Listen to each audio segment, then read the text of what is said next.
आशिकों के दिलों की धड़कन है मदीना, आशिकों के नज़रों का चैन है मदीना, आशिकों के ख्यालों का मरकज़ है मदीना, आशिकों की यादों में रहता है मदीना, आशिक रहता ही मदीने में है। उसका सोच वक्त एक दफ़ा जो वहाँ हो आया ना जी, वो मदीने से बाहर नहीं निकल सकता। ये मेरा ईमान है। आपके ख्यालात, आपकी ज़िंदगी का एक एक लम्हा फिर मदीने में ही रहेगा। वो अलग बात है कि जिस्म कहीं और हो, लेकिन दिलो दिमाग और सोचों का मरकज़ मदीना है। मदीना ऐसी बस्ती है जहाँ रहमत बरसती है, जो छुड़वाए जहन्नुम से वहाँ एक ऐसी हस्ती है। एक बार ऐसा हुआ कि आका इस्लाम तशरीफ़ रखते थे कि कुछ सहाबा आए और उन्होंने आका इस्लाम से फरमाया कि हुजूर, हमारे कुछ साहबी दोस्त मदीना से हिजरत कर गए। तो आका इस्लाम को जब ये इल्म हुआ तो हुजूर के चेहरे अनवर पे रंजीदगी और उदासी छाई और आपने इरशाद फरमाया, मदीना तो खैर, मदीना बेहतर है। इससे हुजूर इस्लाम एक पैगाम सहाबा को भी दिया और क़यामत तक के आने वाले मुसलमानों को भी दिया कि मदीना बेहतर है। तो सहाबा समझ गए कि मदीना बेहतर है इबादत में, रियाजत में, आबो हवा में, रिज़्क़ में, सेहत में। मदीना बेहतर है रहने में, मदीना बेहतर है सहने में, मदीना बेहतर है मौत में, मदीना बेहतर है अल्लाह को पाने में। और चूँकि आपकी उम्मत में बहुत सारे ऐसे लोग हैं जिनके जहन भी जुदा हैं, सोचें भी जुदा हैं, सब की तबीयतों के मुताबिक हुजूर ने मदीना का इन्विटेशन भेजा हुआ है।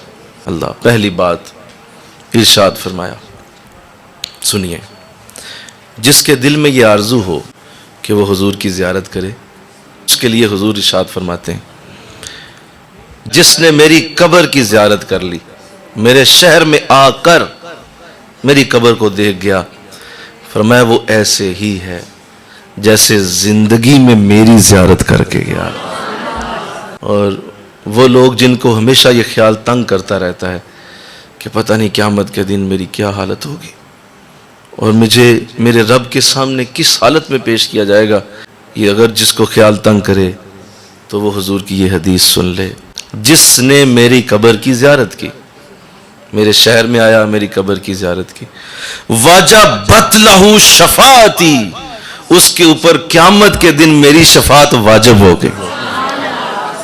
इसका मतलब यह हुआ कि उसका पूरा बायोडाटा हुजूर को पहुंचाया जाता है। वो किस शहर से आया है, किस मुल्क से आया है, कहां से चल के आया है, ये सारा कुछ हुजूर की बारगाह में पेश होता है। बहुत सारी चीजें लोगों की तबीयतों के खिलाफ होती हैं, तो हुजूर ये भी जानते हैं। मिलकर कहो सुभान अल्लाह। फरमाया जो मेरे शहर आया और बीमार हो गया, अगर उसने उस बीमारी पे सब्र किया, फरमाया अब इस पे भी मेरी शफाअत वाजिब हो गई है। जो आप सोच के जाते हैं वैसा तो नहीं ना आपको मिलता। तो देखिए हुजूर ने क्या इरशाद फरमाया, मैं मेरे शहर में जो आया और उसने आकर रिहाइश इख्तियार कर ली, कमरा के अंदर जो नेमतें और चीज़ें हैं वो भी आपकी मर्जी की ना हो, तो ये भी होता है। बोलो, जो आप सोच के जाते हैं वैसा तो नहीं ना आपको मिलता। उस पे भी अगर वो शिकवा ना करे, मेरे शहर में अगर तुमने सब्र किया तो मैं उस पे भी शफाअत का वादा करता हूं। तो साहबा ने पूछ लिया, हुजूर ये बता दें कितनी को रिहाइश पे शफाअत का वादा है? फरमाया कबूतर के घोंसले जितनी भी हो।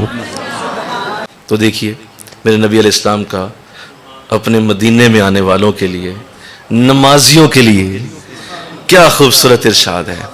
फरमाया जिसने मेरे शहर में आकर मेरी मस्जिद में एक फर्ज नमाज अदा की, अल्लाह उसे एक मकबूल हज का सवाब अता कर देगा।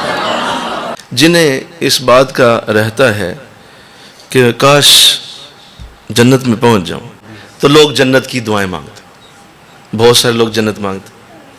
तो आकर इस्लाम ने अपनी उम्मत के लिए क्या खूबसूरत इरशाद फरमाकर कि मेरे वो बंदे, मेरे वो उम्मती जो दिन रात जन्नत जन्नत जन्नत करते होंगे, उनके लिए भी आपका ये जुमला और आपका ये इरशाद, माँ बैना बैती व मिंबरी, मेरे घर और मेरे मिंबर के दरमियान रोजा तुम मिन रियाजिल जन्ना, जन्नत के बागों में से एक बाग है।